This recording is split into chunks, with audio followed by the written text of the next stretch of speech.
1.5 ലക്ഷത്തിന്റെ ഐഫോൺ കളഞ്ഞുപോയി. അത് കണ്ടുപിടിക്കാൻ എത്തിയതാവട്ടെ ഫയർഫോഴ്സും. കർണാടകയിൽ നിന്നും വർക്കലയുടെ ഭംഗി ആസ്വദിക്കാൻ എത്തിയതാണ് ഒരു സംഘം. അതിൽ ഒരു യുവതിയുടെ ഫോണാണ് നഷ്ടപ്പെട്ടത്. യാത്രകൾക്കിടയിൽ പ്രകൃതി ദൃശ്യങ്ങൾ പകർത്തുന്നതിനുമൊക്കെയായി ഫോൺ നമ്മുടെ കൈകളിൽ തന്നെ ഉണ്ടാകും. സെൽഫികൾ എടുത്തും റീൽസുകൾ എടുത്തും ഫോൺ കൈകളിൽ നിന്നൊഴിഞ്ഞ നേരമുണ്ടാകില്ല.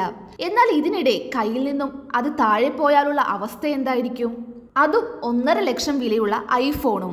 ഫോട്ടോ എടുക്കാനായി തീരത്തെ കരിങ്കല്ലുകൾക്ക് മുകളിൽ കയറിയതാണ്. പക്ഷേ കയ്യിലിരുന്ന 1.5 ലക്ഷത്തിന്റെ ഐഫോൺ കടലിനും കരിങ്കല്ലുകൾക്കും ഇടയിലേക്ക് വീണു.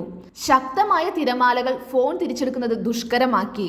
ഒടുവിൽ ഫയർഫോഴ്സ് സംഘമെത്തി നീണ്ട 7 മണിക്കൂർ നേരത്തെ പരിശ്രമത്തിനൊടുവിൽ ഫോൺ തിരിച്ചെടുത്തു. ഒടുവിൽ സംഘത്തോടും രക്ഷാപ്രവർത്തകരോടുമൊപ്പം ഒരു സെൽഫി. കേരളം കാണാൻ എത്തിയിട്ട് നമ്മൾ സഹായിക്കാണ്ടിരിക്കുന്നത് എങ്ങനെയാണ്? മഞ്ഞുമൽ ബോയ്സിലെ പാട്ടോട് ചേർത്താണ് വീഡിയോ സോഷ്യൽ മീഡിയയിൽ അപ്ലോഡ് ചെയ്തത്. കുഴിയിൽ വീണത് സുഭാഷിന് പകരം ഐഫോൺ ആണെന്ന് മാത്രം. എന്തൊക്കെയാണേലും ഫോൺ കിട്ടിയതോടെ സംഘം ഹാപ്പിയായി. You are watching India's first NGO television, Malanadu TV India.